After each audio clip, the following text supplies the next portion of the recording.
to Germany and East Europe.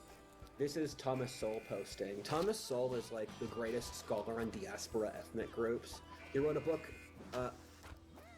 Thomas Sowell is actually probably one of the best anthropologists of the last century. And no one noticed. People just think of him as a conservative pundit.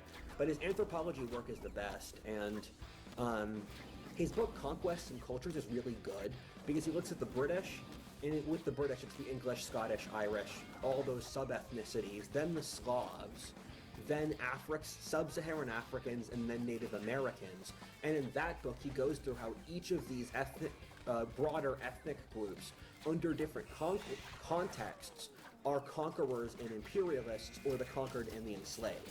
The argument of the book is basically historic context changes everything, so there's no pure like master and slave ethnicities, and I think that's a reasonable take. And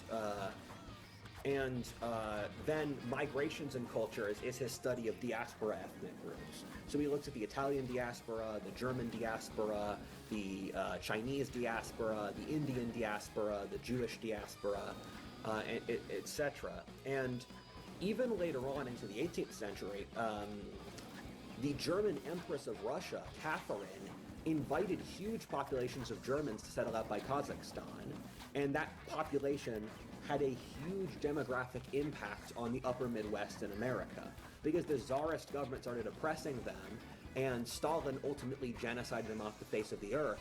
But Anglo-Saxons didn't really want to settle Minnesota and the Dakotas and those places because it's too cold, and they chose to go to Nebraska or Iowa or Missouri. And so the railroad companies went to Eastern Europe, to places with comparably inhospitable climates, which is why there's this huge Romanian and Ukrainian population in like Manitoba and Saskatchewan, because Eastern Europe's winters are equivalently bad.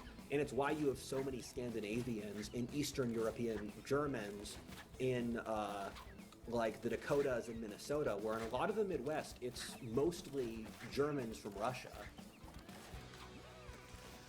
So, well as the Scandinavian migration, kind of a different angle that we don't think about with the population of the Midwest. It's also interesting that America has a tendency to have ethnic diasporas that are larger than their home countries. That's true for every subpopulation in the British Isles. It's true especially so for Celtic populations, where it's normal that North America has 6 to 7 times as much basically Celtic DNA as the home countries do. And it's true for Scandinavia. It's just people don't realize it, where there's enough Scandinavian ancestry to be competitive with the old countries. It's just that they have like 5 million people. And so it's not numbers people really think about. And there's nearly as many German Americans as Germans, but Germany's got a lot of people. And